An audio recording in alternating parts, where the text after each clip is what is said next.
জাহান্নাম বছরে 2টা নিঃশ্বাস ছাড়ে। কয়টা নিঃশ্বাস? একটা নিঃশ্বাস গ্রীষ্মকালে যখন প্রচন্ড দাবদাহ চলে, ওইটা হচ্ছে জাহান্নামের নিঃশ্বাসের ফসল। ওই প্রভাবে পৃথিবীতে এরকম দাবদাহ চলে। এই সায়েন্স বিশ্বাস করবে? করবে না। ওর বিশ্বাসের আমার যায় আসে না। আল্লাহ পাক বলেছেন সত্য, রাসূল বলেছেন সত্য।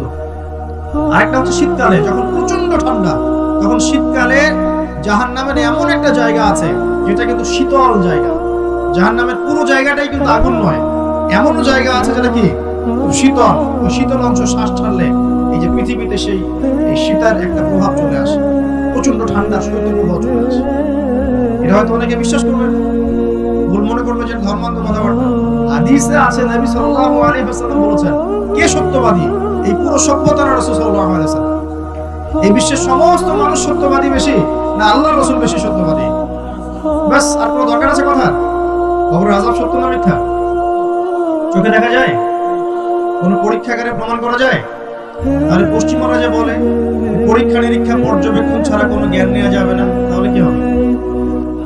এই যে শিক্ষা ব্যবস্থা দাঁড়িয়ে আছে এখনকার এই দর্শনের উপরে, পরীক্ষা নিরীক্ষা পর্যবেক্ষণ চাক্ষুষ না দেখা পর্যন্ত কিছু বিশ্বাস করেন। যদি বিশ্বাস করেন তাহলে আপনাকে বলবে ধর্মান্ধ হইবে। কি বলবে? কথা বুঝেন না আমার?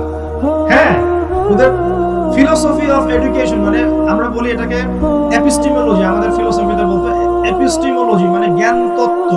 এই শব্দের অর্থ হচ্ছে কি?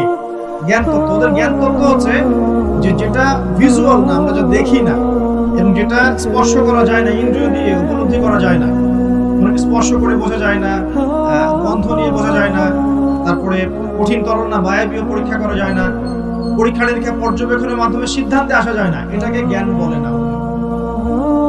এটাকে এই সিঁড়িগুলো উত্তরানো যায় তখন সেটা জ্ঞান, ওদের দর্শন এটা। তাহলে এখন কবরের আযাবটাকে আপনি কি করবেন? এখন কবরের আযাব নাই তাহলে?